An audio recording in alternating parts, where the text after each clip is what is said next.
Mi hijo Lorenzo cortó mi acceso a la cuenta bancaria y esperó que yo volviera de rodillas pidiendo ayuda. Pasó un mes y yo no llamé ni una sola vez. Cuando él mismo fue hasta mi casa y vio que auto estaba estacionado frente al portón, sus piernas comenzaron a temblar. Pero déjame contarte cómo empezó todo esto. Yo estaba en la fila del supermercado con el carrito lleno. Había escogido cada producto con cuidado, calculando los precios como siempre hice, porque aunque había dinero en esa cuenta, yo nunca dejé de ser la mujer que aprendió a estirar cada dólar. Pasé las verduras, el pollo, el detergente, las medicinas para mi presión.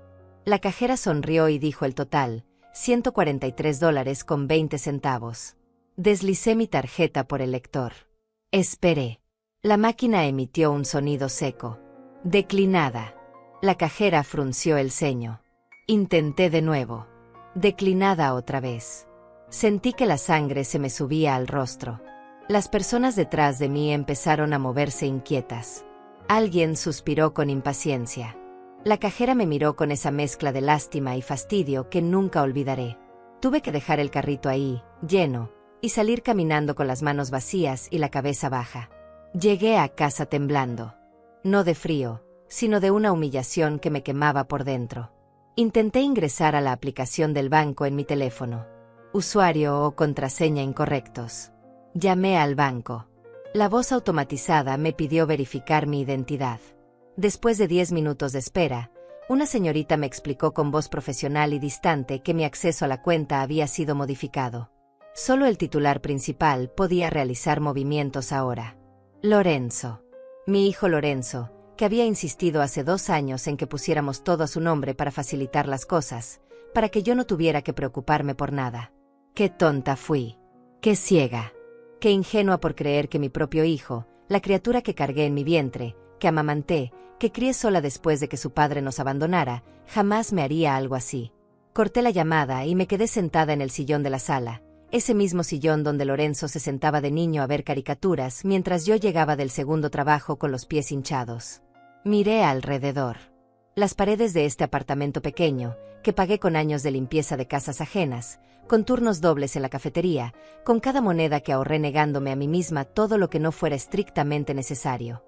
Todo para que él estudiara. Todo para que él tuviera lo que yo nunca tuve. Y ahora estaba ahí, sin acceso a mi propio dinero, sin poder comprar mi propia comida, sin poder pagar mis propias medicinas. Tomé el teléfono. Busqué su número. Mi dedo se quedó flotando sobre la pantalla. Casi marqué. Casi le llamé para preguntarle qué había pasado, para rogarle que me explicara, para suplicarle que arreglara el error. Pero algo en mi interior, algo pequeño pero firme como una piedra, me detuvo. Porque no era un error. Lo supe en ese instante, con una claridad que me atravesó el pecho. Lorenzo sabía exactamente lo que estaba haciendo. Me había cortado el acceso esperando que yo corriera hacia él, desesperada, humillada, rogando por su ayuda.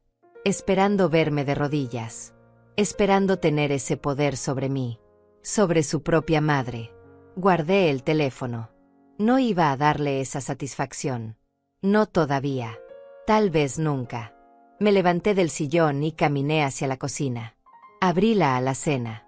Quedaba arroz, frijoles, un poco de aceite, sal. Podía sobrevivir unos días con eso. Había sobrevivido cosas peores.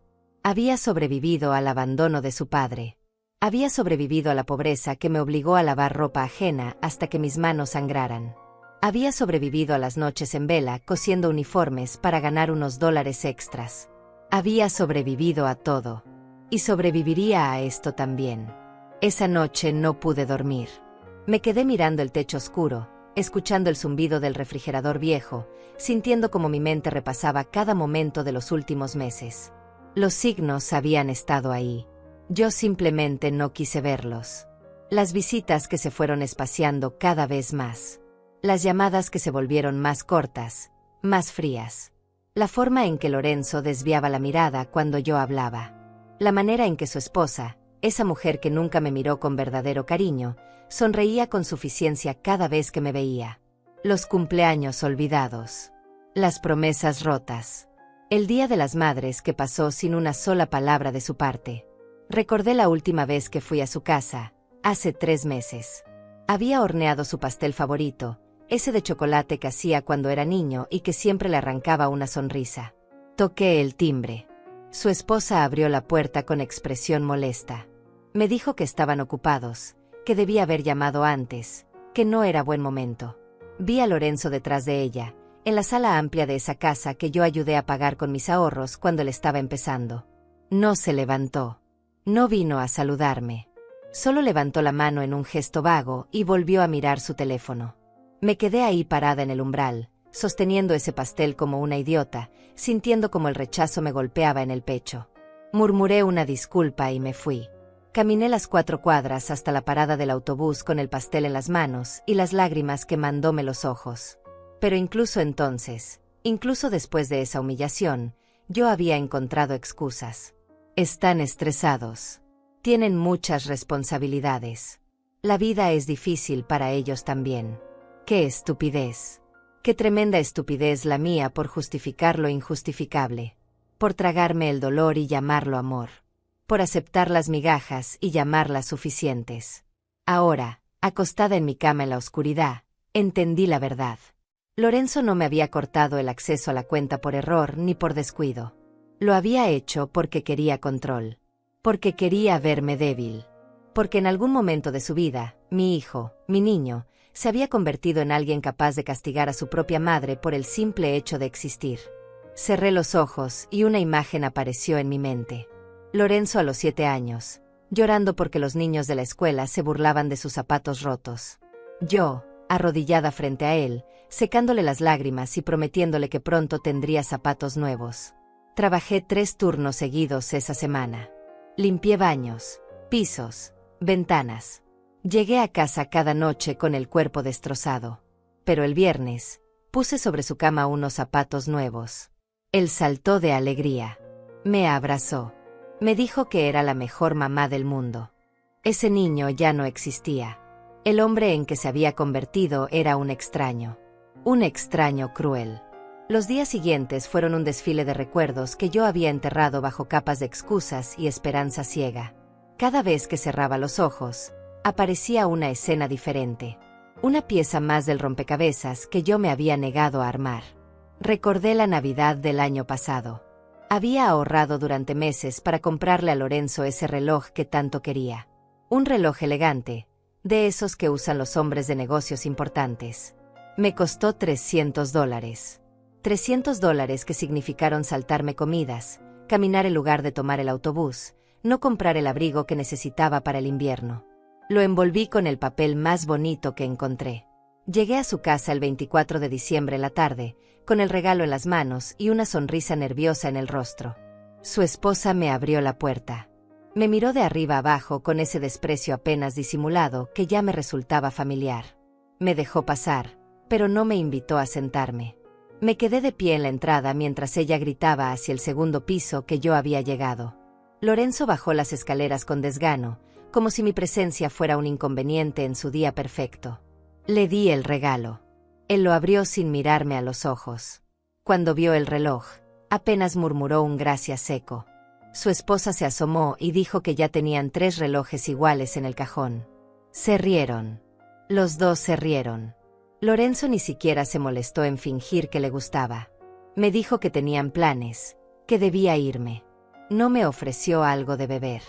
No me preguntó cómo había llegado hasta allá. No me deseó feliz Navidad.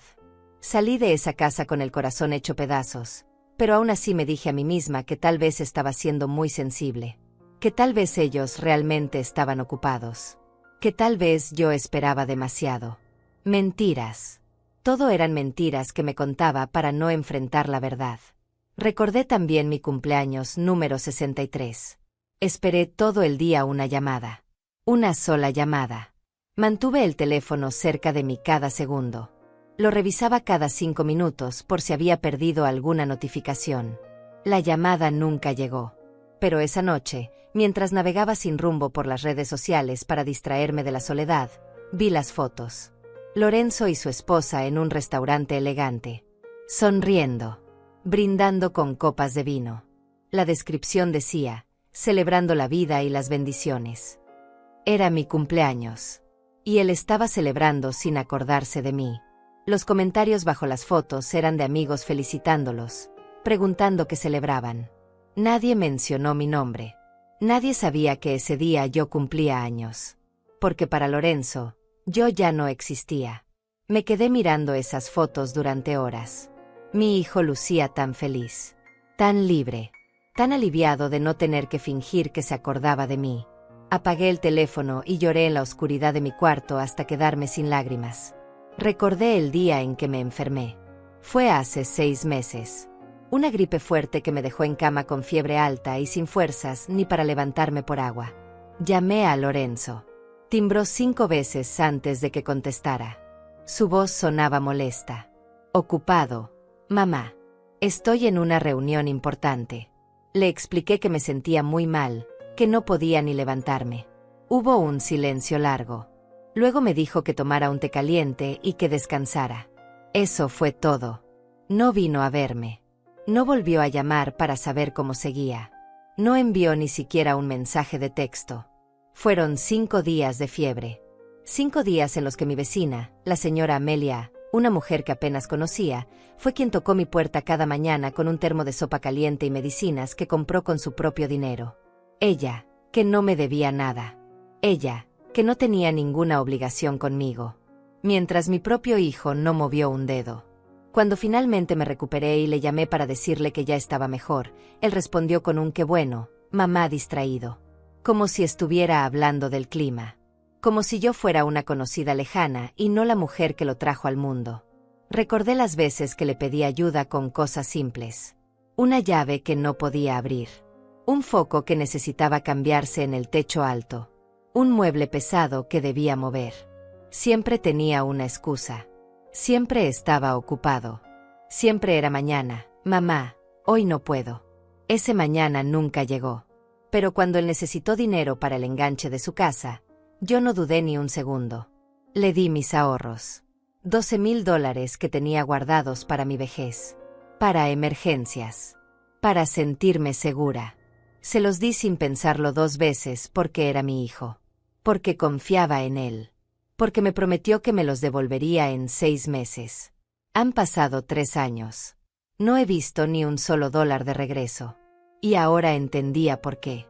Lorenzo nunca tuvo intención de devolvérmelos. Él sabía que yo jamás se los reclamaría. Sabía que podía tomar y tomar sin dar nada a cambio. Porque las madres perdonan. Porque las madres olvidan. Porque las madres siguen amando incluso cuando las tratan como basura. Me senté en la mesa de la cocina con una taza de té frío entre las manos. Miré las paredes de este apartamento lleno de recuerdos. Fotos de Lorenzo en cada etapa de su vida. Su primer día de escuela. Su graduación. Su boda. En todas las fotos yo estaba ahí. Siempre a su lado. Siempre sonriendo. Siempre orgullosa. Pero en la vida real, yo había dejado de existir para él hace mucho tiempo. La verdad me golpeó con una fuerza brutal. Lorenzo no me había olvidado por accidente. No estaba demasiado ocupado. No era que la vida lo tenía absorbido. Él había decidido borrarme. Había decidido que yo era un peso. Un recordatorio incómodo de su pasado humilde. Una vergüenza que prefería mantener lejos de su nueva vida de éxito y apariencias. Y yo, como una tonta, había permitido cada desaire. Había justificado cada rechazo. Había tragado cada humillación con una sonrisa y un está bien, hijo, yo entiendo. Pero ya no más. Algo se rompió dentro de mí esa noche. No fue mi corazón. Eso ya estaba roto hace tiempo. Fue la cadena invisible que me ataba a la necesidad de su aprobación. A la esperanza de que algún día él volvería a ser el niño que me abrazaba y me decía que yo era su persona favorita en el mundo. Ese niño estaba muerto. Y yo tenía que aceptarlo. Me levanté de la mesa y caminé hacia mi cuarto. Abrí el cajón donde guardaba las fotos viejas. Ahí estaba. Una fotografía de Lorenzo a los 5 años, sentado en mi regazo, sonriendo con esa sonrisa sin dientes que me derretía el corazón. La sostuve entre mis dedos temblorosos. Una lágrima cayó sobre el papel brillante. Este niño me amaba. Este niño me necesitaba. Este niño me veía como su heroína. Pero ese niño ya no existía. Y el hombre en que se convirtió no merecía ni una lágrima más. Guardé la foto de nuevo en el cajón. Cerré el cajón con firmeza. Y tomé una decisión. No iba a llamarlo. No iba a rogarle. No iba a darle el placer de verme quebrada. Si Lorenzo quería jugar a este juego cruel de poder y control, que lo jugara solo. Yo ya no iba a participar. La primera semana sin llamarlo fue la más difícil de mi vida. Cada mañana me despertaba con el impulso de tomar el teléfono, de marcar su número, de escuchar su voz aunque fuera fría y distante. Porque incluso el rechazo de mi hijo parecía mejor que este silencio absoluto que me rodeaba. Pero cada vez que mi mano se acercaba al teléfono, recordaba la humillación en el supermercado. Recordaba su risa cuando vio el reloj que le regalé. Recordaba cómo me dejó enferma y sola durante 5 días, sin ni siquiera preguntar si seguía viva. Y entonces apartaba el teléfono y respiraba hondo. Los días se arrastraban lentos y pesados. Me quedaba sentada junto a la ventana mirando la calle. Veía pasar a las madres con sus hijos. Las veía reír juntos. Las veía abrazarse. Y sentía un dolor tan profundo en el pecho que a veces me costaba respirar. Pero no llamé. El arroz y los frijoles se estaban acabando. Conté lo que quedaba. Tal vez para 4 días más, si comía porciones pequeñas. Abrí mi cartera. $22 en efectivo. Eso era todo lo que tenía en el mundo. $22 y un hijo que esperaba verme arrastrándome de regreso hacia él. Me senté en el borde de mi cama y dejé que la realidad me cayera encima como una ola fría. Estaba sola. Completamente sola. A mis 64 años, sin dinero, sin acceso a mi cuenta, sin nadie a quien recurrir. El miedo se instaló en mi estómago como una piedra helada. Podía morirme aquí y Lorenzo no se enteraría hasta que alguien reportara el olor. Podía enfermarme otra vez y no habría nadie que tocara mi puerta. Podía gritar y nadie me escucharía. Las lágrimas empezaron a caer sin control. Lloré como no lloraba desde que era niña. Lloré por la madre que fui. Lloré por los sacrificios que hice. Lloré por el amor que di y que nunca fue suficiente. Lloré por la mujer que ahora estaba sentada en esta cama, invisible y olvidada. Pero en algún momento, en medio de ese llanto desgarrador, algo cambió. El llanto se detuvo. Las lágrimas se secaron. Y en su lugar apareció algo diferente. Algo que no sentía hace mucho tiempo. Rabia. No la rabia explosiva que rompe cosas. No la rabia que grita y maldice. Era una rabia fría. Silenciosa. Firme como el acero. Me levanté de la cama. Me miré en el espejo del tocador. Vi a una mujer mayor con el rostro hinchado por el llanto y los ojos rojos. Pero también vi algo más. Vi a una mujer que había sobrevivido cosas que habrían destruido a otros. Yo levanté a un hijo sola. Trabajé 3 empleos al mismo tiempo. Pagué cada cuenta. Mantuve un techo sobre nuestras cabezas. Lo alimenté incluso cuando yo me quedaba sin comer. Lo vestí incluso cuando yo usaba ropa vieja y remendada. Yo construí un ser humano desde cero. Le di educación, valores, oportunidades. Y si pude hacer todo eso entonces, cuando era más joven pero también más pobre y más asustada, entonces podía sobrevivir esto ahora. Lorenzo estaba esperando mi llamada desesperada. Estaba esperando que yo le rogara, que le suplicara, que le demostrara que sin él yo no era nada.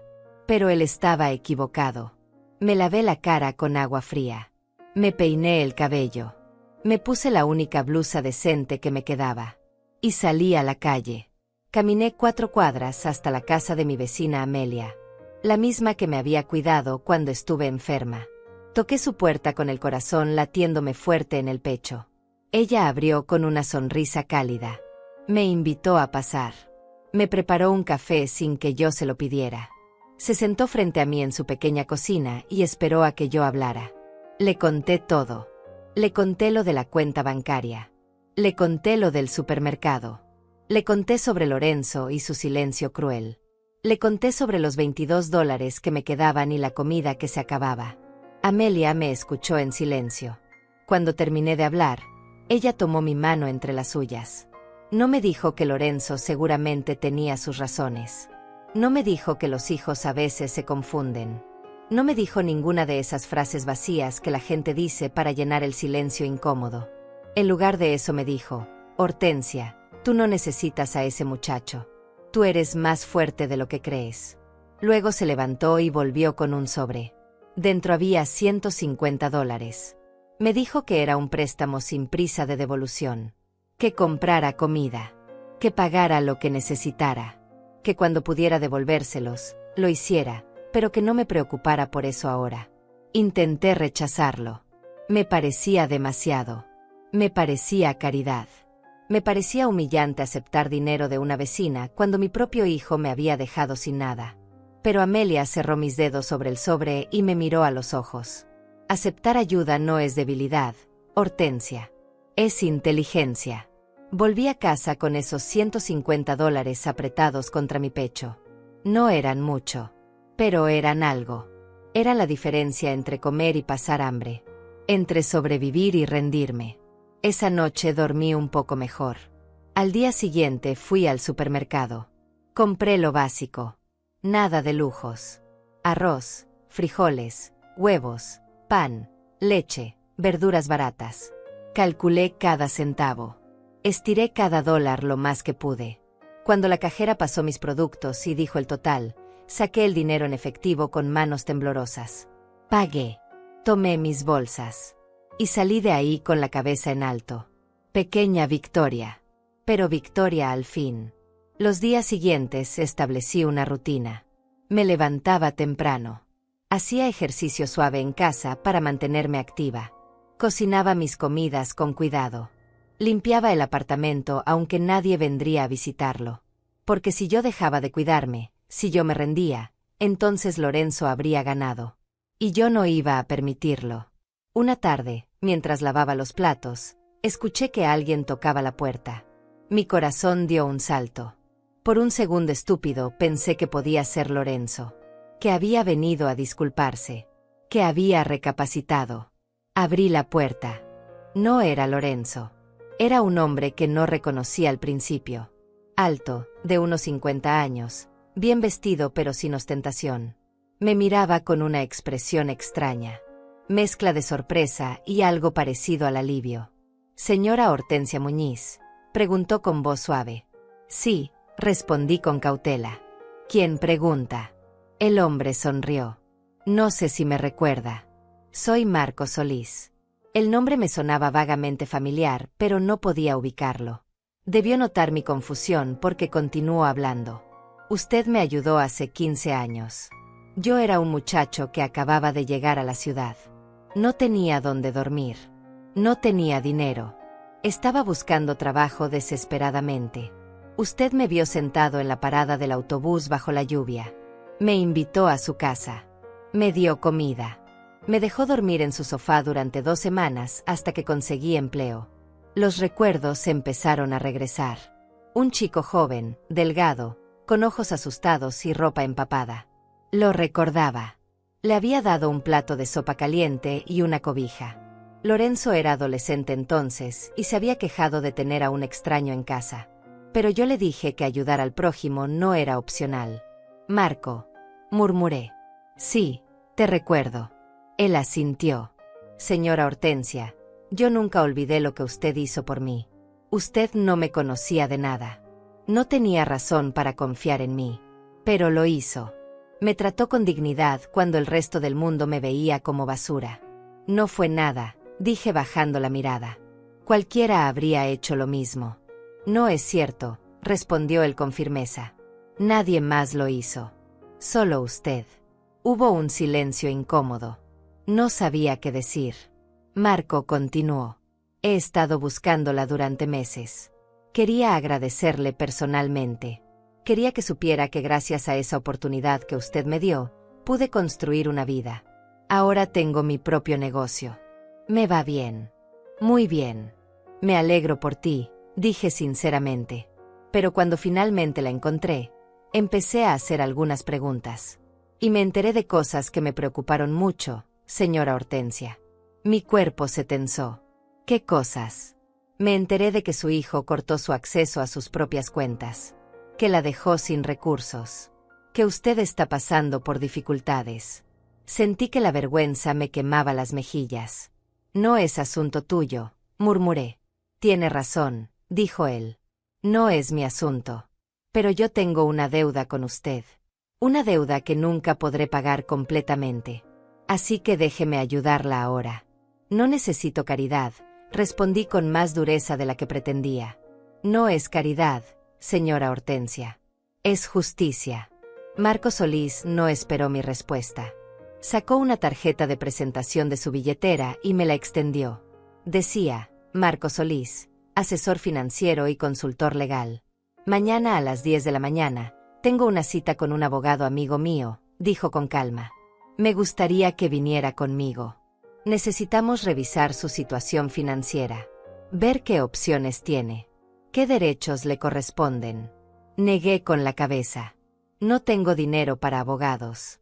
No le estoy cobrando nada, respondió él. Esto lo hago porque quiero. Porque debo. Porque hace 15 años usted me dio algo que no tenía precio, dignidad y esperanza. Ahora déjeme devolverle aunque sea una fracción de eso. Quise rechazarlo. Quise decirle que podía sola. Pero la verdad era que no podía. La verdad era que estaba desesperada. Y la verdad era que tal vez, solo tal vez, esto era la señal que había estado esperando sin saberlo. Está bien, susurré finalmente. Iré. Marco sonrió. La paso a buscar a las 9:30. Y señora Hortensia, esto va a mejorar. Se lo prometo. Se fue antes de que pudiera responder. Me quedé ahí parada en el umbral de mi puerta, sosteniendo su tarjeta entre los dedos, sintiendo que algo estaba cambiando. No sabía qué exactamente, pero algo se movía en las sombras de mi vida. Esa noche casi no dormí. Di vueltas en la cama pensando en qué podría hacer un abogado. ¿En qué derechos podría tener yo? En si existía alguna forma de recuperar aunque fuera algo de lo que Lorenzo me había quitado. A las 9 de la mañana ya estaba vestida y lista. Me puse mi mejor vestido, el que guardaba para ocasiones especiales. Me maquillé ligeramente. Me peiné con cuidado. Quería verme digna. Quería verme fuerte. Marco llegó puntual en un auto elegante. Me abrió la puerta del copiloto como todo un caballero. Durante el trayecto me preguntó cosas básicas. ¿Cómo había estado estos años? Si seguía viviendo en el mismo apartamento. Si necesitaba algo urgente. Le conté lo esencial. No entré en detalles sobre Lorenzo. Todavía me dolía demasiado hablar de eso con naturalidad. Llegamos a un edificio moderno en el centro de la ciudad. Subimos al 5º piso. La oficina era amplia y luminosa. En la puerta decía, Héctor Pacheco, abogado familiarista y patrimonial. Un hombre de unos 60 años, con cabello gris y mirada amable, nos recibió con una sonrisa cálida. Me estrechó la mano con firmeza. Señora Muñiz, es un placer conocerla. Marco me ha contado un poco sobre su situación. Siéntese, por favor. Vamos a revisar todo con calma. Me senté en una silla cómoda frente a su escritorio. Marco se sentó a mi lado. Héctor abrió una libreta y tomó un bolígrafo. Cuénteme desde el principio, dijo con voz suave. ¿Qué pasó exactamente con su cuenta bancaria? Respiré hondo y empecé a hablar. Le conté cómo Lorenzo me había convencido de poner todo a su nombre. Como me había prometido que era para facilitar las cosas. Como yo había confiado ciegamente en él. Le conté sobre el día en el supermercado. Sobre la llamada al banco. Sobre el mes que había pasado sin acceso a mi propio dinero. Héctor escuchaba tomando notas. De vez en cuando hacía preguntas específicas. Desde cuando estaba la cuenta a nombre de Lorenzo. Si yo había firmado algún documento. Si había alguna prueba de que yo había contribuido a ese dinero. Le expliqué que la pensión de viudez de mi esposo fallecido se depositaba en esa cuenta. Que yo había aportado también mis ahorros. Que técnicamente parte de ese dinero era legalmente mío. Héctor asintió lentamente. Esto es abuso financiero, dijo con voz firme. Y potencialmente es un delito. Su hijo no puede simplemente cortarle el acceso a fondos que legalmente le pertenecen, especialmente si su pensión se deposita ahí. Sentí que algo se removía en mi pecho. Quiere decir que puedo hacer algo. No solo puede, señora Muñiz. Debe hacerlo. Esto es una violación de sus derechos. Y hay formas legales de recuperar lo que es suyo. Pero él es mi hijo, murmuré. No quiero meterlo en problemas. Héctor me miró con una mezcla de compasión y firmeza. Señora Muñiz, su hijo la dejó sin dinero para comer. La dejó sin acceso a sus medicinas. La puso en una situación de vulnerabilidad extrema. Él ya está en problemas. Problemas que él mismo creó. Las lágrimas empezaron a brotar de mis ojos. No podía evitarlo. Todo esto era demasiado. Demasiado real. Demasiado doloroso. Marco me pasó un pañuelo. Héctor esperó pacientemente a que me recompusiera. ¿Qué necesito hacer?, pregunté finalmente con voz temblorosa. Héctor se reclinó en su silla. Primero, vamos a solicitar sus registros bancarios. Vamos a demostrar que usted tiene derecho legal a esos fondos. Luego vamos a enviarle una carta formal a su hijo exigiendo que restablezca su acceso inmediatamente. Si se niega, procederemos legalmente. Y si él dice que el dinero es suyo, que yo no tengo derecho a nada, entonces iremos a juicio. Y créame, señora Muñiz, los jueces no ven con buenos ojos a los hijos que abusan financieramente de sus padres ancianos. Especialmente cuando hay evidencia clara de que usted contribuyó a esos fondos. Pero eso tomará tiempo, dije sintiéndome abrumada.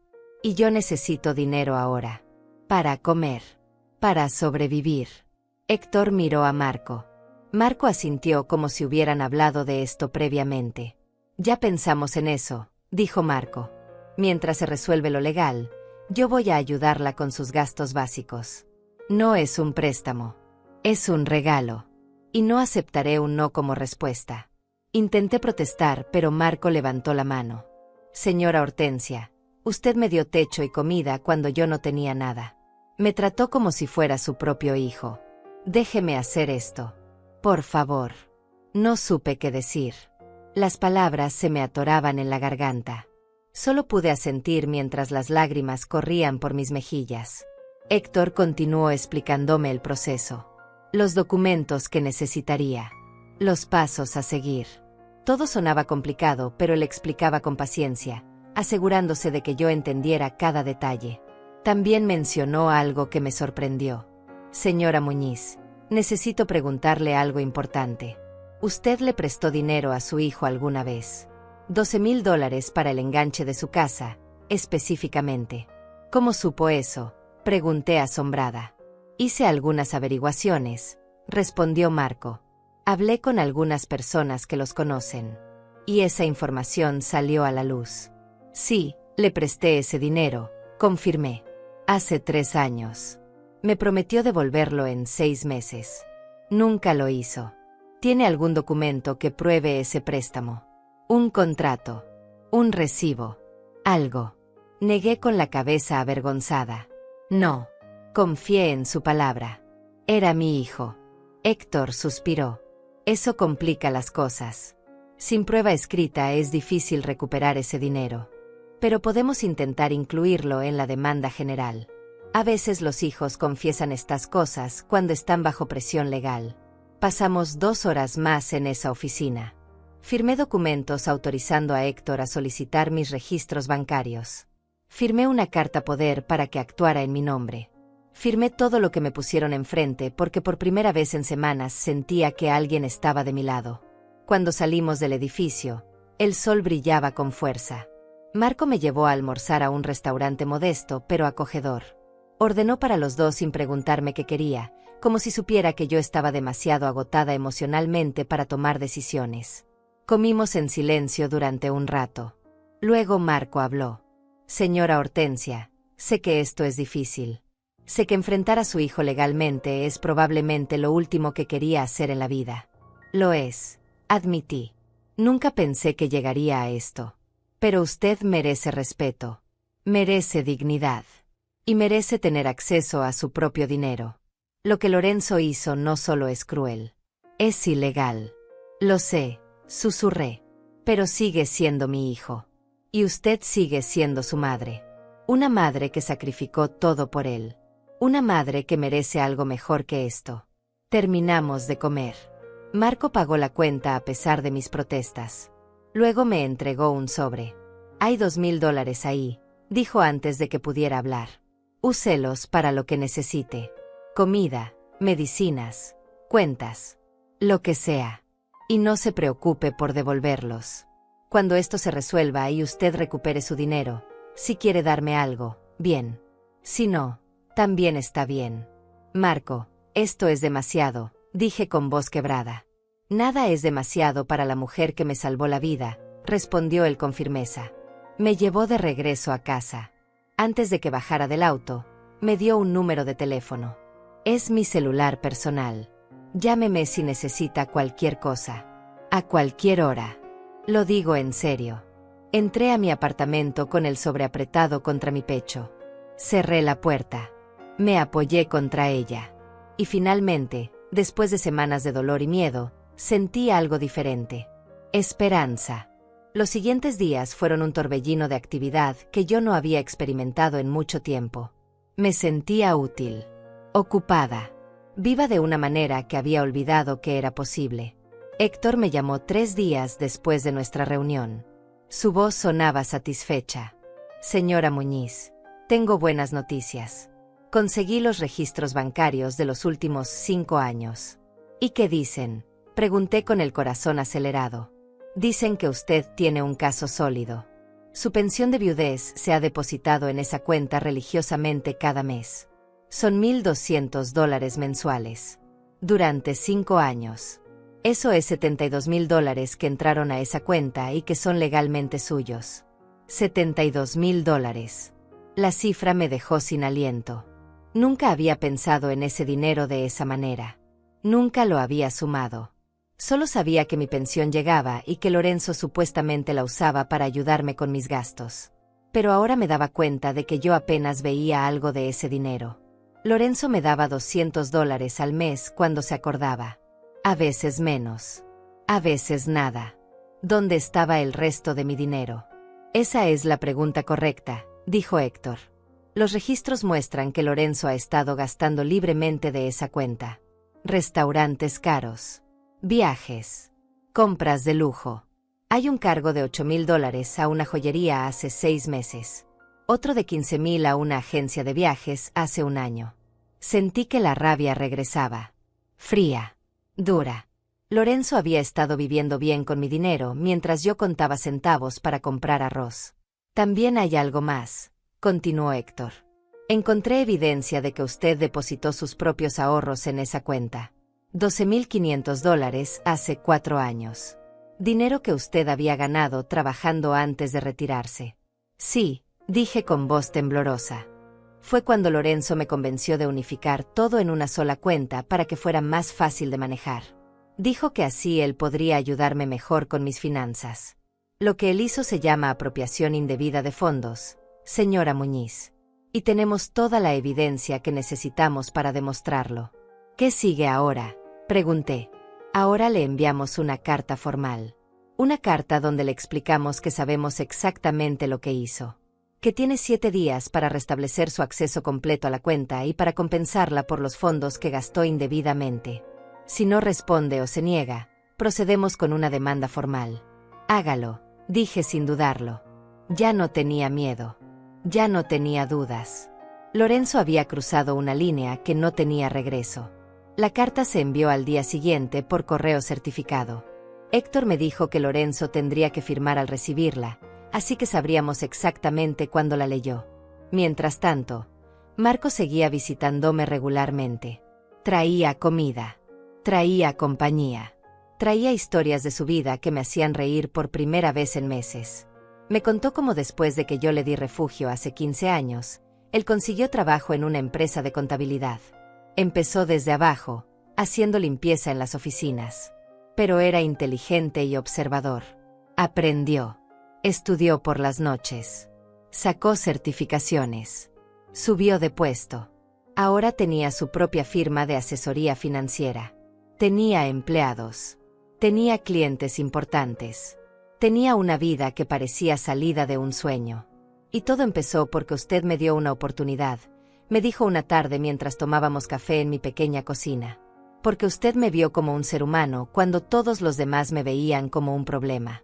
Solo hice lo correcto, respondí sintiéndome incómoda con tanto agradecimiento. Exactamente, dijo él. Usted hizo lo correcto. Ahora déjeme hacer lo correcto yo también. Una semana después, Héctor me llamó con urgencia en la voz. Señora Muñiz, Lorenzo recibió la carta hace 3 días. Y hoy respondió. ¿Qué dijo? Pregunté sintiendo que mi estómago se apretaba. Está furioso. Envió una carta de su propio abogado diciendo que todo el dinero en esa cuenta es legalmente suyo porque la cuenta está a su nombre. Que usted no tiene ningún derecho sobre esos fondos. Que si insistimos con esto, él contrademandará por difamación. Es una táctica de intimidación común, continuó Héctor.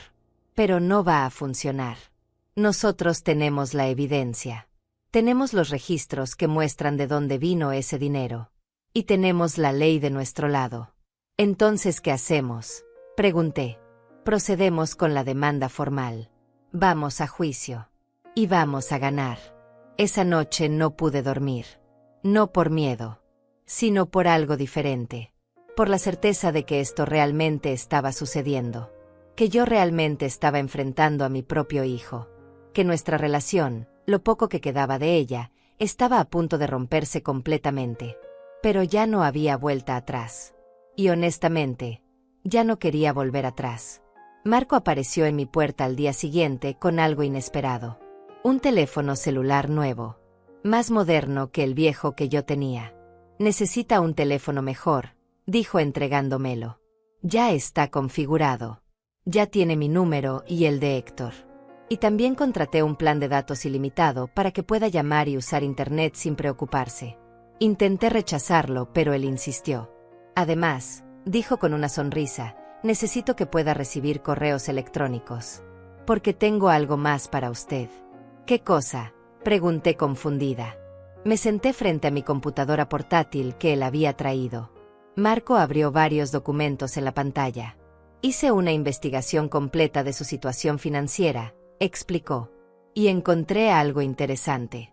Usted trabajó durante 25 años para una empresa de limpieza, ¿verdad? Sí, confirmé. Hasta que me retiré hace 6 años. Esa empresa tenía un fondo de retiro para sus empleados. Un fondo al que usted contribuía automáticamente de su salario cada mes. Es un monto pequeño, pero durante 25 años se acumuló. No sabía nada de eso, dije sorprendida. La mayoría de los empleados no lo sabían, respondió Marco. La empresa no hacía mucho esfuerzo en informar. Pero yo investigué. Hablé con ellos. Y resulta que usted tiene $8.500 en ese fondo que nunca reclamó. $8.500. Otro número que parecía irreal. ¿Cómo es posible que nunca me lo dijeron? Pregunté. Enviaron una carta a su dirección cuando usted se retiró. Pero según sus registros, la carta fue devuelta. Probablemente porque usted ya se había mudado a este apartamento. Marco sacó unos formularios de su portafolio. Necesita firmar estos documentos para reclamar ese dinero. El proceso toma aproximadamente 3 semanas. Pero ese dinero es suyo. Legalmente. Sin disputa. Firmé los papeles con manos temblorosas. No podía creer lo que estaba pasando. Dinero que yo pensaba que no tenía. Dinero que era mío por derecho. Dinero que significaba independencia. Pero eso no es todo, continuó Marco. También revisé si usted califica para algún programa de asistencia para personas mayores. Y resulta que sí. Hay un programa estatal que le puede proporcionar $200 adicionales al mes para gastos médicos y alimentación. Como no sabía nada de esto, pregunté sintiéndome abrumada. Porque nadie se lo dijo, señora Hortensia. Y porque probablemente Lorenzo nunca le interesó averiguarlo. Él quería que usted dependiera de él. Que necesitara de él. Porque eso le daba poder. Los días siguientes fueron de papeleo intenso. Firmas. Formularios. Documentos. Marco me ayudó con todo. Héctor también. Entre los dos estaban construyendo un escudo legal y financiero a mi alrededor. Y lentamente, muy lentamente, empecé a sentirme diferente. Empecé a sentirme poderosa. 2 semanas después, recibí un correo electrónico en mi teléfono nuevo. Era de la empresa de limpieza donde trabajé. Confirmaban que mi solicitud había sido aprobada. Los $8.500 serían depositados en mi cuenta nueva, la cuenta que Marco me había ayudado a abrir en un banco diferente, una cuenta donde solo yo tenía acceso. Lloré cuando leí ese correo. No de tristeza, de alivio, de gratitud, de victoria. Marco me llamó esa misma tarde. «Tengo una sorpresa más para usted», dijo con voz misteriosa. «Voy a pasar a buscarla mañana a las 10. Póngase algo bonito». «¿Qué sorpresa?», pregunté. «Ya lo verá», respondió y colgó. A la mañana siguiente me arreglé con cuidado. Me puse mi mejor vestido. Me maquillé. Me peiné. Cuando Marco llegó, silbó con admiración. «Se ve hermosa, señora Hortensia». Me llevó a un concesionario de autos. Un concesionario elegante con autos brillantes y relucientes. Estacionó y me miró con una sonrisa. «¿Qué hacemos aquí?», pregunté confundida. «Usted necesita transporte», dijo él simplemente. «Y yo necesito comprar un auto nuevo. Así que vamos a matar 2 pájaros de un tiro». «No entiendo. Mi auto actual tiene solo 2 años. Está en perfectas condiciones. Ya no lo necesito. Así que se lo voy a dar a usted». «Marco, no puedo aceptar un auto», protesté. «Claro que puede», respondió él. «Y lo hará. Porque usted merece moverse con libertad. Merece no depender de autobuses ni de nadie. Merece tener su propio transporte». Intenté argumentar, pero él ya estaba saliendo del auto. Lo seguí dentro del concesionario. Media hora después, estábamos firmando los papeles de transferencia. El auto ahora estaba a mi nombre. Un auto hermoso, color plata, con apenas 30.000 kilómetros recorridos. Marco me entregó las llaves. «Es suyo, señora Hortensia. Disfrútelo». Me quedé parada en el estacionamiento del concesionario, sosteniendo esas llaves, mirando ese auto que ahora era mío, y sentí algo que no sentía en mucho, mucho tiempo. Sentí que mi vida me pertenecía otra vez. Aprender a manejar ese auto fue como volver a aprender a vivir. Hacía años que no me sentaba detrás de un volante. Cuando mi esposo murió, vendí nuestro viejo auto porque no podía pagar el mantenimiento ni la gasolina.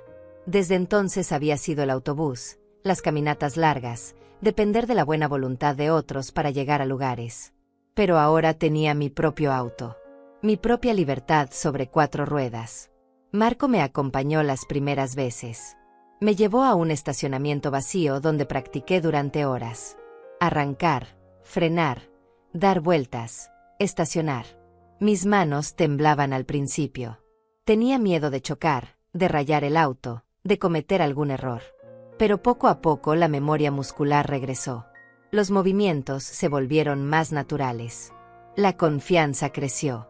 Una semana después me atreví a manejar sola por primera vez. Solo fui al supermercado que estaba a 10 cuadras de mi casa. Pero esas 10 cuadras se sintieron como cruzar un continente. Estacioné, hice mis compras, volví al auto con mis bolsas. Y cuando llegué a casa y apagué el motor, me quedé sentada en silencio durante varios minutos, sonriendo como una tonta. Lo había hecho. Sola. Sin ayuda. Sin depender de nadie. Los días pasaban y yo me sentía cada vez más fuerte. El dinero del fondo de retiro había llegado a mi cuenta. $8.500 que brillaban en la pantalla de mi teléfono cada vez que revisaba la aplicación del banco. Mi dinero. En mi cuenta. Bajo mi control. También había llegado la aprobación del programa de asistencia estatal. $200 adicionales cada mes. No era mucho, pero sumado a mi pensión que pronto recuperaría, significaba estabilidad. Significaba no tener que contar cada centavo con terror. Amelia, mi vecina, notó el cambio en mí. Un día me invitó a tomar té en su casa y me miró con esa sonrisa sabia que tienen las mujeres que han vivido mucho. «Te ves diferente, Hortensia», me dijo. «Te ves más alta. Más fuerte». «Me siento diferente», admití. «Me siento como si hubiera estado dormida durante años y finalmente hubiera despertado». Ella asintió. Eso es lo que pasa cuando dejas de vivir para otros y empiezas a vivir para ti misma. Sus palabras se quedaron conmigo. Tenía razón. Durante décadas había vivido para Lorenzo. Mis decisiones, mis sacrificios, mis sueños, todo había girado alrededor de él. Y cuando él me desechó como basura, yo casi me rendí. Casi acepté que sin él yo no era nada. Pero ahora sabía la verdad. Yo siempre había sido algo. Alguien. Una mujer con valor propio. Una mujer que no necesitaba la validación de su hijo para existir. Héctor me llamó un martes por la tarde. Tenemos fecha para la audiencia preliminar, anunció. Será en 3 semanas. El juez revisará la evidencia de ambas partes y decidirá si hay mérito para proceder a juicio. ¿Estaremos listos?, preguntó con un nerviosismo que no podía ocultar. Más que listos, respondió él con confianza. Tenemos documentos bancarios, registros de depósitos, evidencia de gastos no autorizados. Tenemos un caso sólido, señora Muñiz. Lorenzo no tiene forma de justificar lo que hizo. ¿Y si el juez no nos cree?, pregunté en voz baja. Nos creerá, dijo Héctor con firmeza. Los números no mienten. Y los jueces no toleran el abuso financiero de ancianos. Créeme. Colgué el teléfono y me quedé mirando por la ventana. En 3 semanas vería a Lorenzo frente a frente. En 3 semanas tendría que mirarlo a los ojos, sabiendo que lo había llevado a juicio. Sabiendo que nuestra relación, si es que quedaba algo de ella, quedaría destruida para siempre. Parte de mí todavía dolía. La parte que era madre. La parte que recordaba al niño que una vez me abrazaba y me decía que yo era su heroína. Esa parte quería llorar. Quería rendirse. Quería llamarlo y decirle que olvidáramos todo esto. Pero la otra parte de mí, la parte que había crecido y se había fortalecido estas últimas semanas, sabía que no podía hacerlo. Sabía que Lorenzo necesitaba enfrentar las consecuencias de sus acciones. Y sabía que yo merecía justicia. Decidí prepararme para ese encuentro. No quería llegar al juzgado sintiéndome débil o asustada. Quería llegar sintiéndome poderosa. Empecé a cuidarme más. Caminaba todas las mañanas por el parque cercano.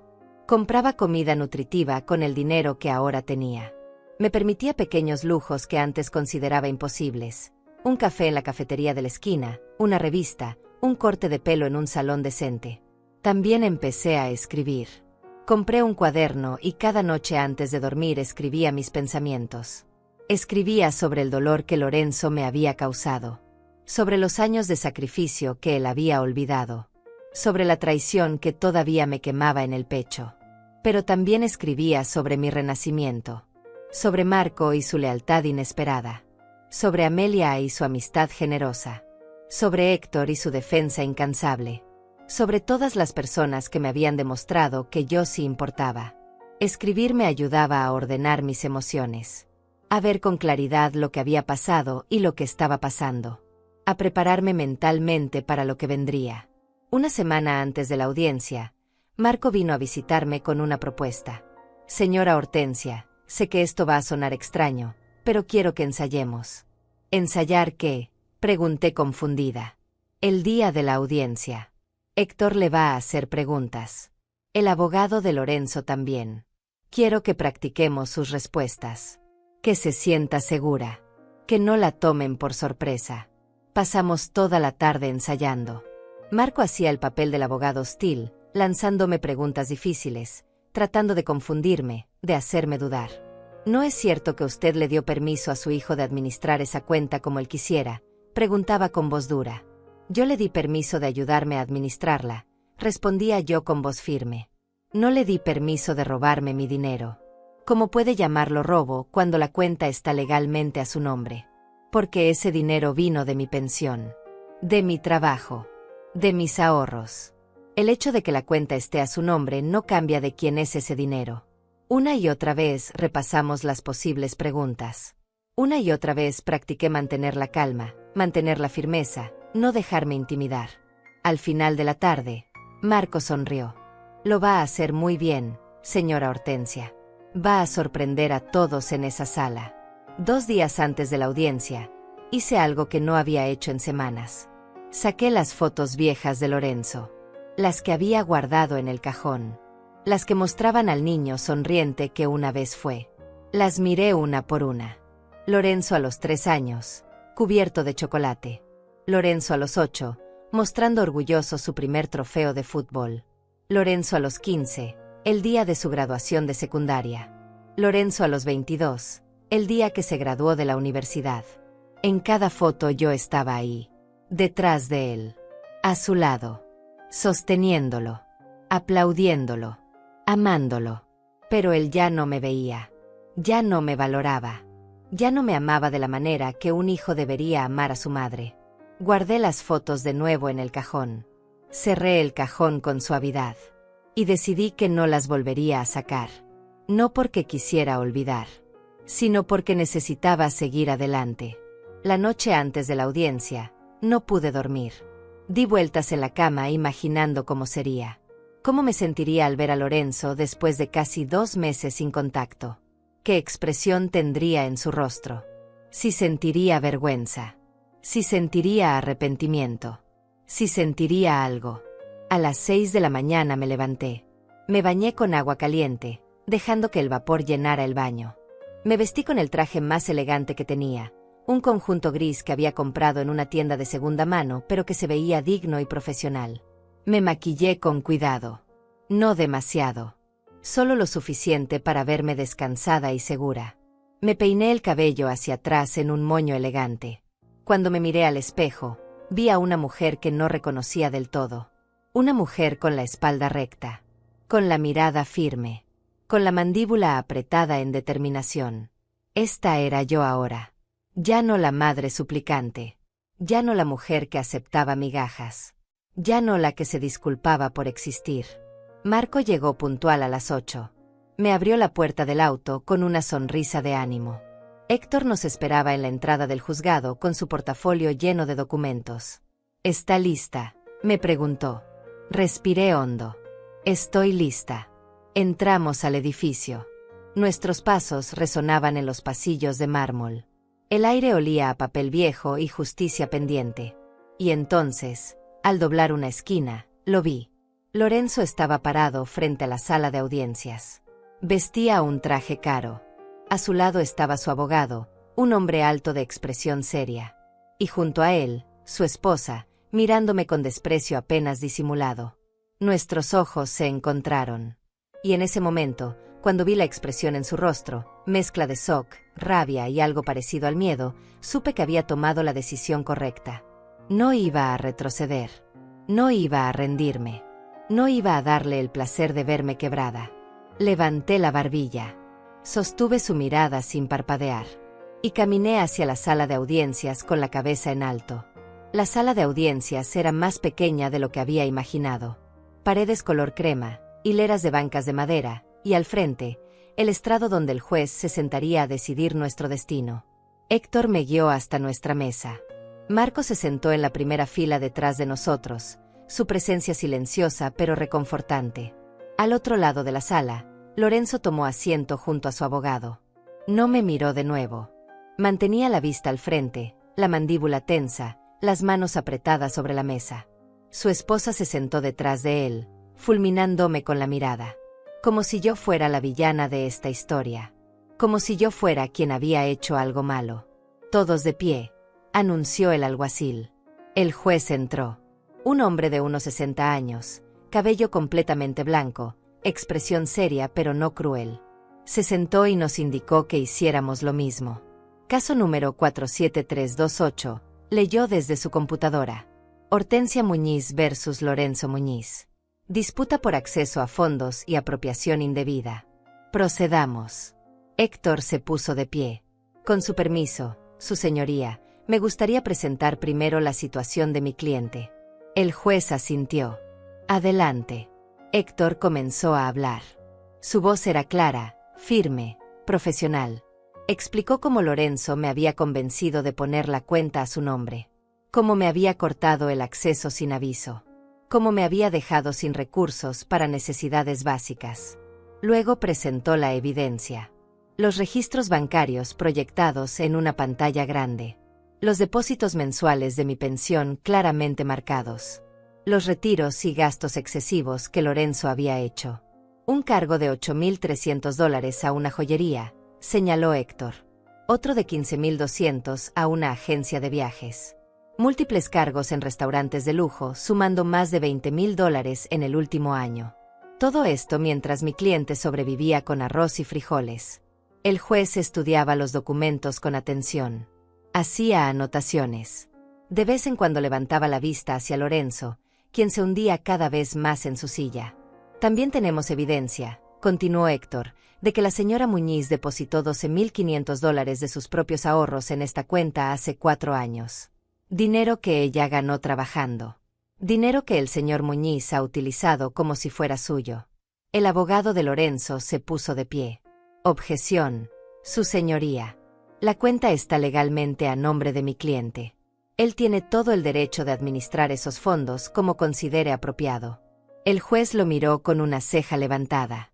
Aun cuando esos fondos provienen de la pensión de su madre anciana. Aun cuando la dejó sin acceso a su propio dinero. Aun cuando ella necesitaba ese dinero para sobrevivir. El abogado titubeó. El señor Muñiz estaba tratando de proteger a su madre de gastos innecesarios. Tratando de asegurar que el dinero se usara sabiamente. ¿Comprando joyas de $8,000? Preguntó el juez con tono seco.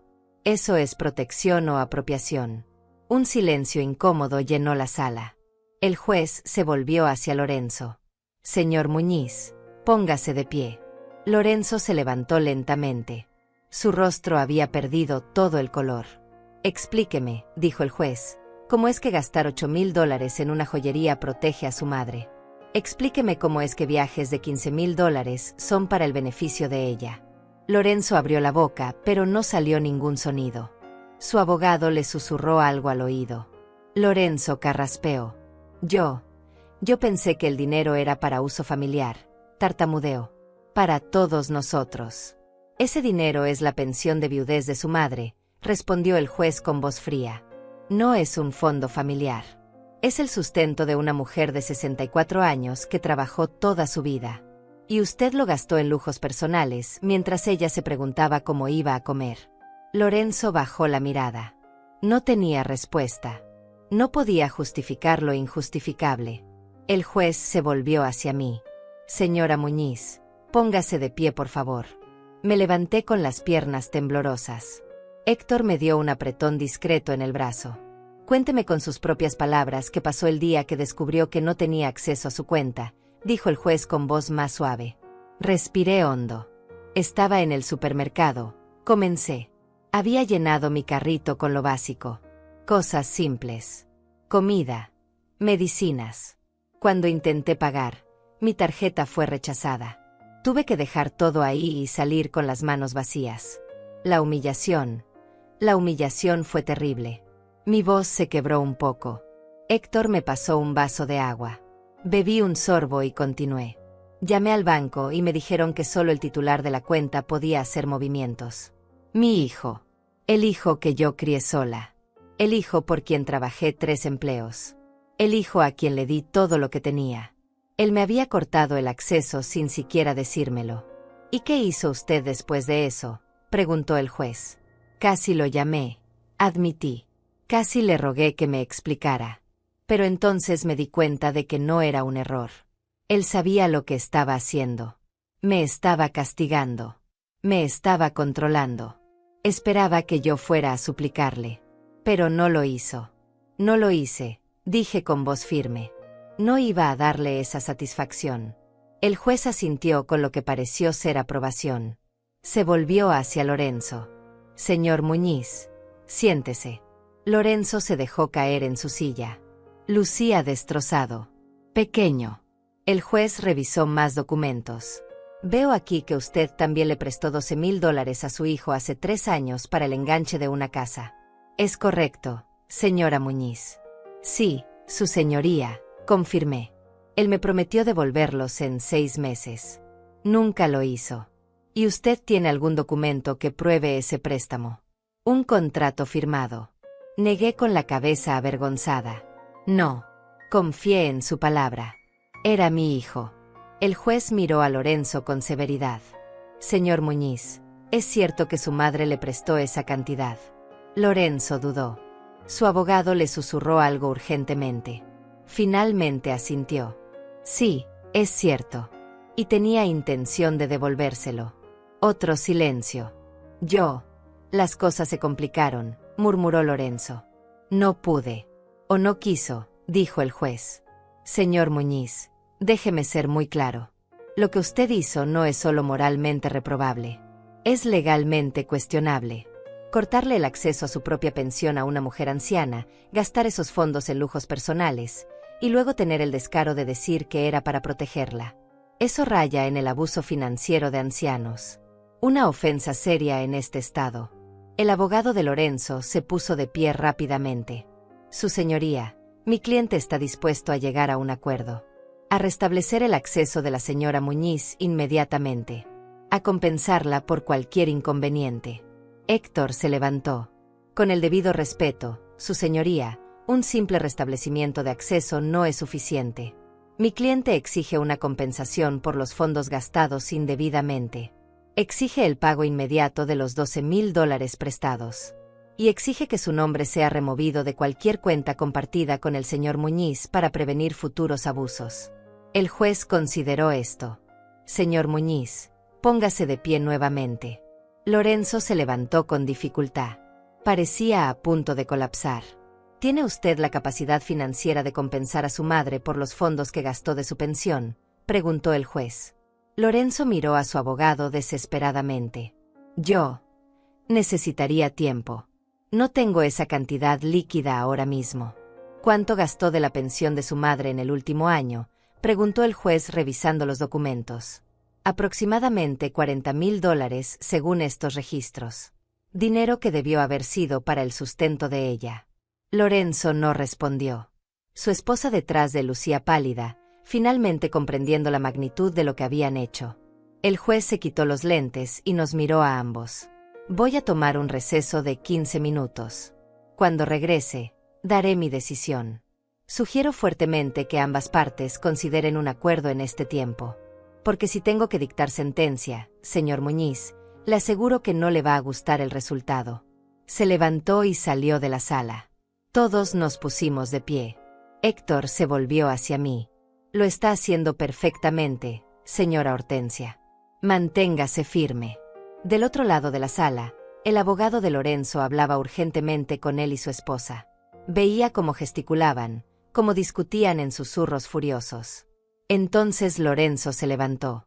Caminó lentamente hacia nuestra mesa. Héctor y Marco se tensaron, listos para intervenir si era necesario. Pero Lorenzo no venía con agresión. Venía con derrota. Mamá, dijo con voz ronca. Su voz sonaba extraña. Como si no hubiera pronunciado esa palabra en mucho tiempo. Lo miré sin expresión. No dije nada. Solo esperé. Yo necesito hablar contigo. A solas. Por favor. Héctor estaba a punto de objetar, pero levanté mi mano. Está bien. Salimos al pasillo. Nos quedamos de pie uno frente al otro. Mi hijo y yo. Unidos por sangre, pero separados por un abismo de dolor y traición. Lo siento, dijo finalmente. Lágrimas comenzaban a formarse en sus ojos. Lo siento mucho, mamá. No sé qué me pasó. ¿Cómo llegué a esto? Lo miré en silencio. Parte de mí quería abrazarlo. Parte de mí quería decirle que todo estaba bien. Pero no lo estaba. Y no iba a mentir. Tú sabes lo que me hiciste, dije con voz tranquila pero firme. No solo me quitaste el dinero. Me quitaste la dignidad. Me hiciste sentir que no valía nada. Que era una carga. Esperaste que viniera arrastrándome a rogarte. Lorenzo sollozó. No quise. Yo solo. Las cosas se salieron de control. Tú tenías control, respondí. Control sobre mi dinero. Control sobre mi vida. Y lo usaste para lastimarme. ¿Cómo puedo arreglar esto?, preguntó desesperado. Lo miré directo a los ojos. Vas a restablecer mi acceso ahora mismo. Vas a pagarme los $12,000 que te presté dentro de 6 meses o venderás lo que tengas que vender. Y vas a compensarme con $20,000 por los fondos que gastaste de mi pensión. O volvemos ahí y dejo que el juez decida. Y te aseguro que él será menos generoso que yo. Lorenzo palideció. $20,000. Mamá, no tengo. Entonces véndelo, dije cortante. Vende tu auto lujoso. Vende tus joyas. Vende lo que compraste con mi dinero. Me das 6 meses para los 20.000 y 6 meses para los 12.000. O nos vemos en corte. Tú decides. Lorenzo se limpió las lágrimas. Sus manos temblaban. Está bien. Lo haré. Lo prometo. Tus promesas ya no significan nada para mí, Lorenzo, dije con tristeza. Pero los documentos legales sí. Héctor va a preparar un acuerdo. Lo vas a firmar. Y si incumples, perderás mucho más que dinero. Regresamos a la sala. Lorenzo habló con su abogado. Cuando el juez volvió, Héctor anunció que habíamos llegado a un acuerdo. El juez escuchó los términos. Asintió con aprobación. Eso me parece justo. Preparen los documentos. Los quiero firmados antes de que salgan de este edificio. 1 hora después, todo estaba firmado y notarizado. Lorenzo me evitaba la mirada. Su esposa me ignoraba por completo. Salí del juzgado con la cabeza en alto. Había ganado. No solo el dinero. Había ganado mi dignidad de vuelta. Los días después de la audiencia fueron extraños. Silenciosos de una manera diferente. No era el silencio pesado de la soledad y el abandono que había sentido antes. Era un silencio de paz. De victoria tranquila. De saber que había hecho lo correcto. 2 días después del juicio, recibí una notificación de mi banco. Mi acceso había sido completamente restablecido. Abrí la aplicación en mi teléfono y ahí estaba. Mi cuenta. Mi dinero. Mi control. Había $11.200 en la cuenta. No era todo lo que debía haber. Lorenzo había gastado tanto. Pero era un comienzo. Y con los pagos que él tendría que hacer, eventualmente recuperaría lo que me pertenecía. Lo primero que hice fue transferir todo ese dinero a mi nueva cuenta personal. La cuenta donde solo yo tenía acceso. Donde nadie podía tocar ni un centavo sin mi permiso. Luego cerré la cuenta compartida con Lorenzo para siempre. Esa tarde, Amelia vino a visitarme con un pastel que había horneado. Se sentó conmigo en la pequeña mesa de mi cocina y me miró con esos ojos sabios que habían visto tanto en la vida. Lo lograste, dijo simplemente. Recuperaste tu vida. Sí, respondí sintiendo que las lágrimas amenazaban con salir. Lo logré. Pero se siente raro. Como si hubiera ganado algo, pero también hubiera perdido algo. Perdiste la ilusión, dijo Amelia con suavidad. La ilusión de que tu hijo era quien tú creías que era. Y eso duele. Siempre duele. Pero es mejor vivir en la verdad dolorosa que en la mentira cómoda. Tenía razón. Yo había estado viviendo en una mentira durante años. Fingiendo que Lorenzo todavía me amaba. Fingiendo que su frialdad era temporal. Fingiendo que las cosas volverían a ser como antes. Pero ahora vivía en la verdad. Y aunque dolía, también era liberador. Marco siguió visitándome regularmente. Me llevaba a lugares que yo nunca había tenido el valor de visitar sola. Al museo de arte. Al teatro. A conciertos gratuitos en el parque. Me mostraba que había vida más allá del dolor. Que había belleza más allá de la traición. Una tarde me llevó a un café pequeño con vista al río. Nos sentamos en la terraza mientras el sol se ponía pintando el cielo de naranja y rosa. Señora Hortensia, tengo que decirle algo, comenzó con voz seria. Mi corazón se aceleró. ¿Qué pasa? He estado pensando mucho en todo esto. En cómo usted me ayudó hace años. En cómo yo pude ayudarla ahora. Y me di cuenta de algo. La vida es un círculo. La bondad que damos regresa a nosotros, a veces de maneras que nunca imaginamos. Sonreí. Siempre creí en eso. Aunque estos últimos meses me hicieron dudarlo. Pero es verdad, insistió Marco. Usted me dio refugio cuando yo no tenía nada. Y mire ahora. Yo pude devolverle algo de eso cuando usted lo necesitaba. Así funciona el universo. La bondad nunca se pierde. Sus palabras me llegaron profundo. Tenía razón. Yo había pasado tantos años dándole todo a Lorenzo esperando que él me lo devolviera.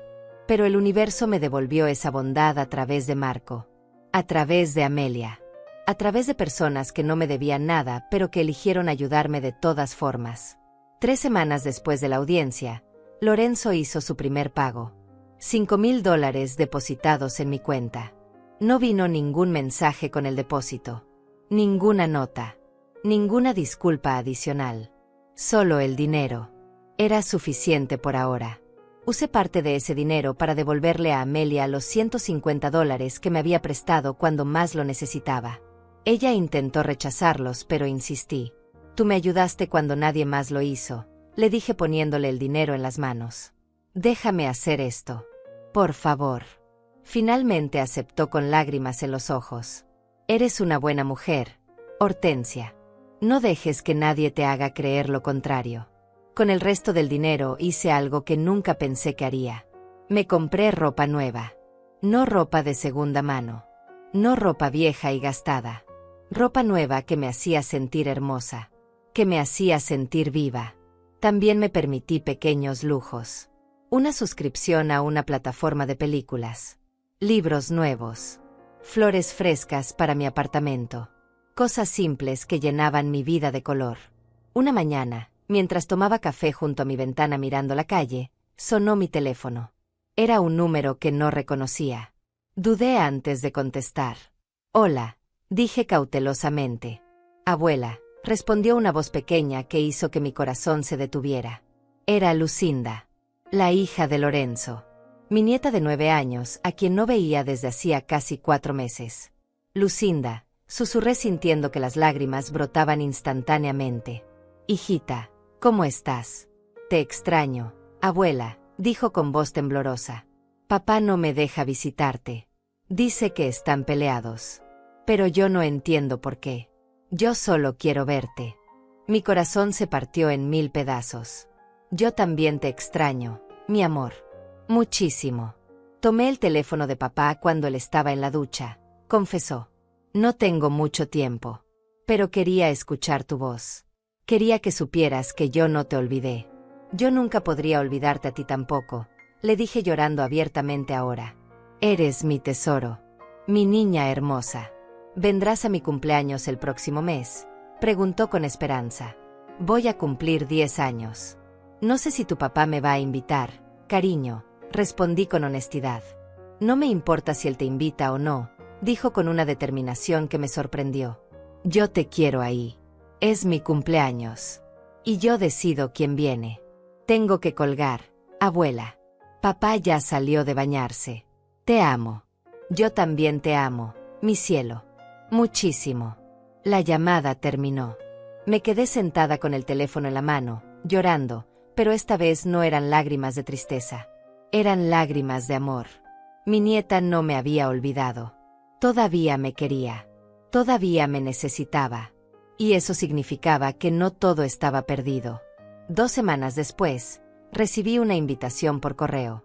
Una invitación hecha a mano con crayones de colores. Para Abuela Hortensia. De Lucinda. Mi fiesta de cumpleaños. Por favor, ven. Adentro había una nota en la letra descuidada de una niña de 9 años.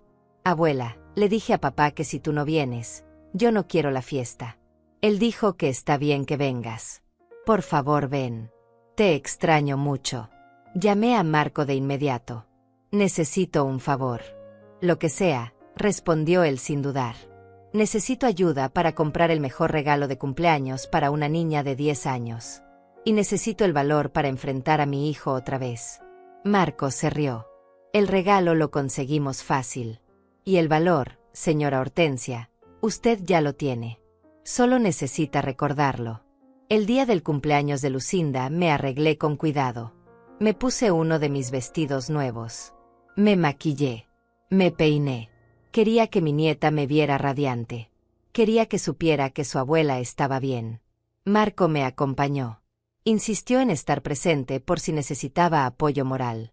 Llegamos a la casa de Lorenzo a las 3 de la tarde exactamente como decía la invitación. La puerta estaba abierta. Había globos y decoraciones por todas partes. Niños corriendo y riendo. Y ahí, en medio de todo, estaba mi Lucinda. Cuando me vio, su carita se iluminó como un árbol de Navidad. Abuela, gritó corriendo hacia mí.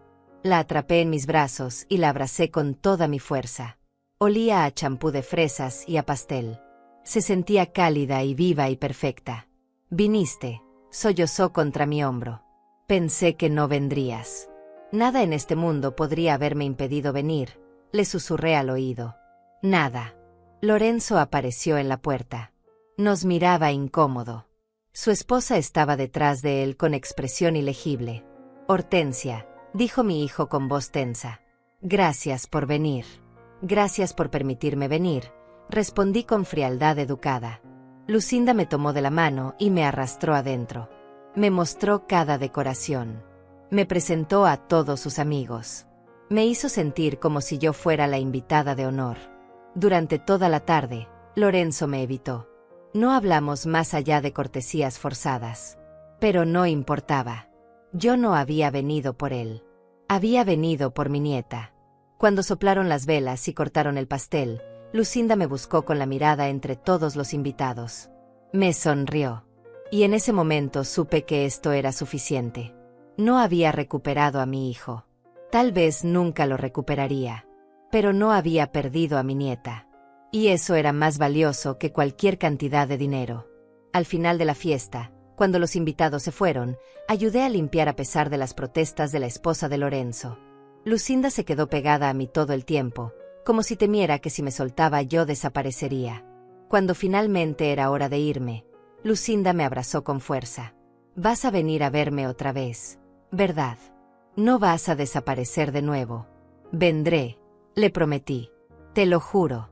Ahora que sé que tú me quieres aquí, nada me va a detener. Lorenzo me acompañó a la puerta. Antes de que saliera, habló en voz baja. Mamá, yo sé que no tengo derecho a pedirte nada. Pero gracias. Gracias por venir. Lucinda ha estado triste durante meses. Hoy fue la primera vez que la vi realmente feliz. Ella no debería pagar por nuestros errores, respondí. Los niños nunca deberían pagar por los errores de los adultos. Tienes razón, murmuró. Escucha, yo sé que las cosas entre nosotros nunca van a ser como antes. Lo entiendo. Lo acepto. Pero Lucinda te necesita. Así que si quieres visitarla, eres bienvenida. Siempre. Asentí. No era una disculpa completa. No era una reconciliación. Pero era algo. Un pequeño puente sobre el abismo que nos separaba. Salí de esa casa sintiéndome diferente. No había recuperado a mi hijo. Pero había recuperado algo más importante. Había recuperado mi dignidad. Mi fuerza. Mi vida. Y había mantenido el amor de mi nieta. Y eso era todo. Han pasado 6 meses desde ese día en el juzgado. 6 meses desde que recuperé mi vida. Y ahora, sentada en el balcón de mi apartamento con una taza de café caliente entre las manos, mirando el amanecer pintar el cielo de colores que antes no me detenía a apreciar, puedo decir con certeza que soy una mujer diferente. Lorenzo cumplió con los pagos. No todos a tiempo. Algunos llegaron con retraso de semanas. Pero llegaron. Los $32,000 que me debía entre lo prestado y lo robado fueron depositados en mi cuenta durante estos meses. El último pago llegó hace una semana. Sin mensaje. Sin disculpa adicional. Solo el dinero. Y está bien así. Yo no necesitaba sus palabras. Necesitaba justicia. Y la obtuve. Con ese dinero hice algo que nunca imaginé que haría. Invertí en mí misma. Contraté a un asesor financiero, un colega de Marco, que me ayudó a abrir una cuenta de ahorros con buenos intereses. A planificar mi futuro. A asegurarme de que nunca más dependería de nadie. También arreglé mi apartamento. Pinté las paredes de un color cálido que hace que todo se sienta más acogedor. Compré muebles nuevos para reemplazar los viejos y desgastados. Colgué cuadros que me hacen sonreír cada vez que los veo. Convertí este lugar en un hogar de verdad. Mi hogar. No un lugar donde simplemente existía esperando que alguien me recordara, sino un lugar donde yo vivo plenamente. Marco sigue siendo parte de mi vida. Viene a visitarme al menos una vez por semana. A veces me lleva a lugares nuevos. A veces simplemente nos sentamos a conversar durante horas. Me habla de sus proyectos. Yo le hablo de mis pequeñas victorias diarias. Hay una amistad genuina entre nosotros que valoro más de lo que las palabras pueden expresar. Hace un mes me presentó a una mujer llamada Cecilia Solís, su madre. Una señora de 70 años con una risa contagiosa y una historia de vida que me hizo llorar. Ella también había pasado por dificultades con sus hijos. También había tenido que aprender a poner límites. También había tenido que reconstruirse. Nos hicimos amigas de inmediato. Ahora nos juntamos cada semana con Amelia para tomar té y compartir nuestras vidas. 3 mujeres que entendemos el dolor de ser madres olvidadas.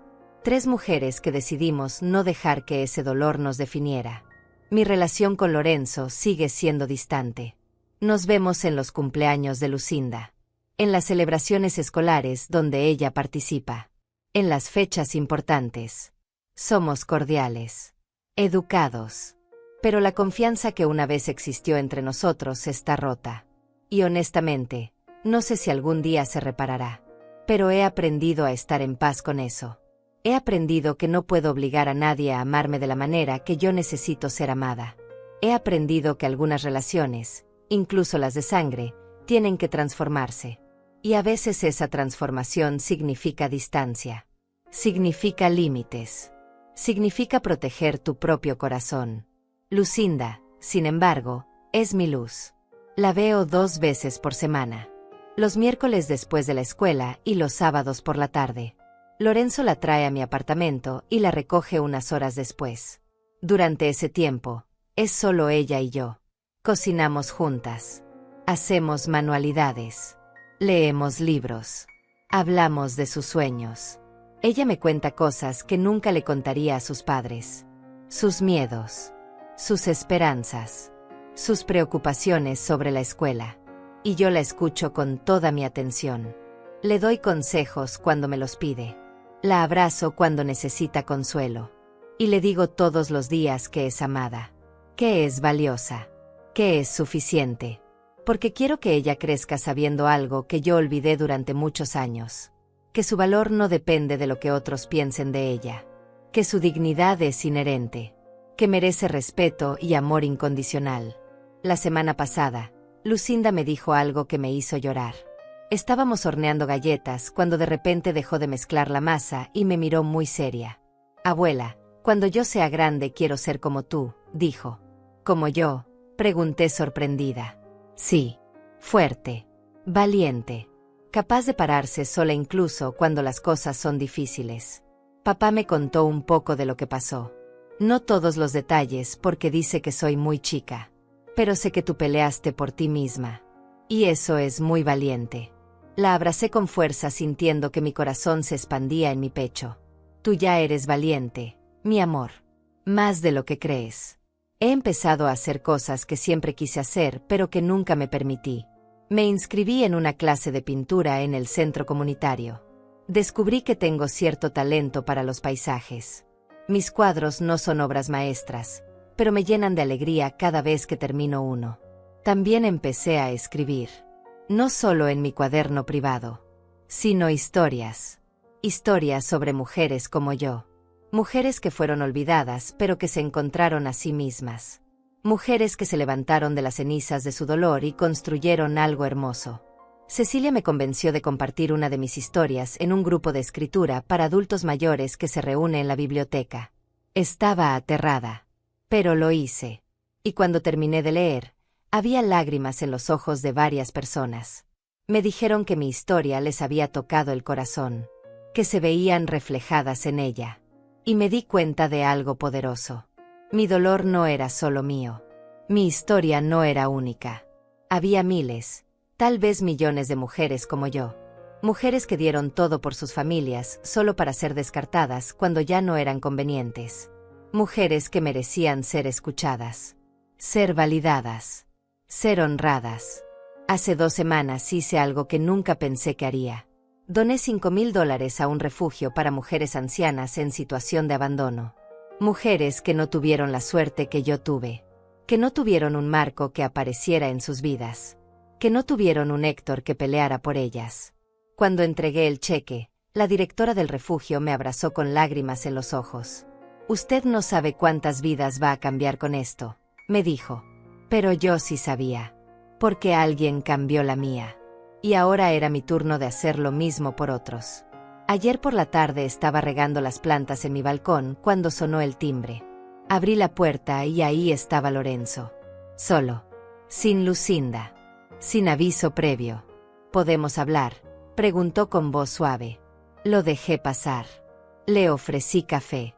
Nos sentamos en mi nueva sala con una distancia incómoda entre nosotros. Mamá, empezó y luego se detuvo. Carraspeó. Intentó de nuevo. He estado yendo a terapia.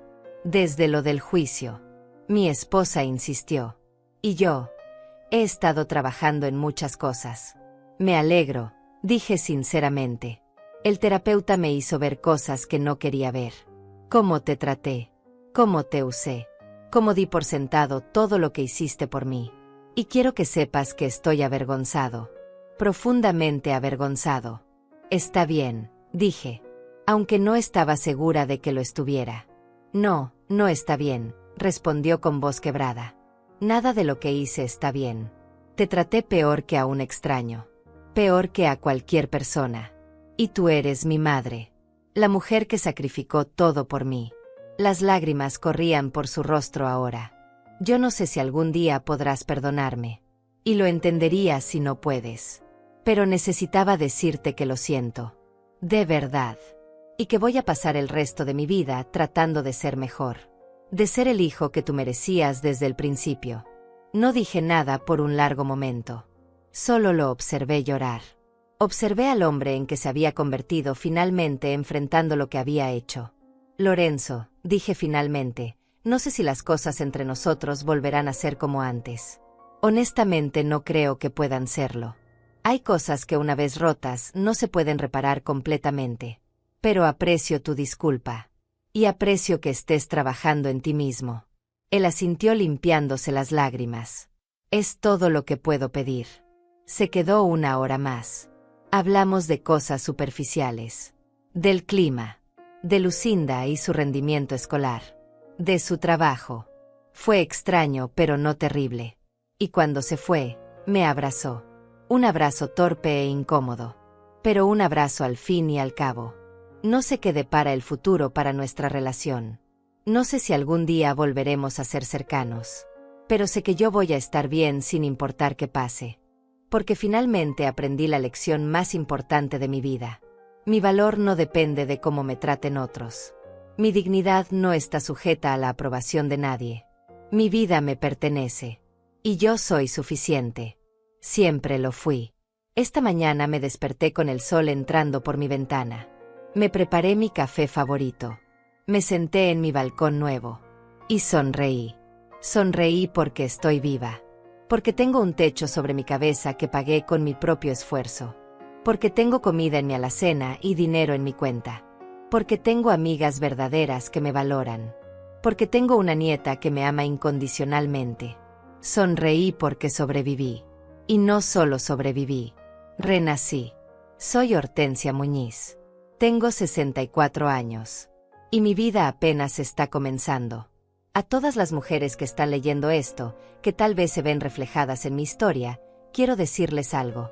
Si alguien te hace sentir invisible, si alguien te descarta como si no valieras nada, si alguien abusa de tu bondad y tu amor, recuerda esto: tú eres valiosa. Tú importas. Y mereces ser tratada con dignidad y respeto. No tengas miedo de poner límites.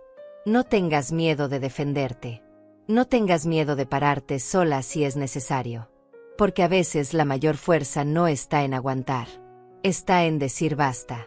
Y tú, que estás leyendo esto ahora, cuéntame. ¿Alguna vez sentiste que intentaron borrarte de tu propia historia? ¿Alguna vez tuviste que pelear por tu dignidad contra alguien que se suponía debía amarte? ¿Alguna vez te levantaste de las cenizas de la traición y descubriste que eras más fuerte de lo que creías? Déjamelo saber en los comentarios. Porque nuestras historias importan. Nuestras voces merecen ser escuchadas. Y juntas, somos imparables. Gracias por escuchar mi historia. Gracias por estar aquí. Y recuerda siempre, nunca es tarde para recuperar tu vida. Nunca es tarde para florecer. Nunca es tarde para ser quien siempre debiste ser. Con amor y respeto. Hortensia.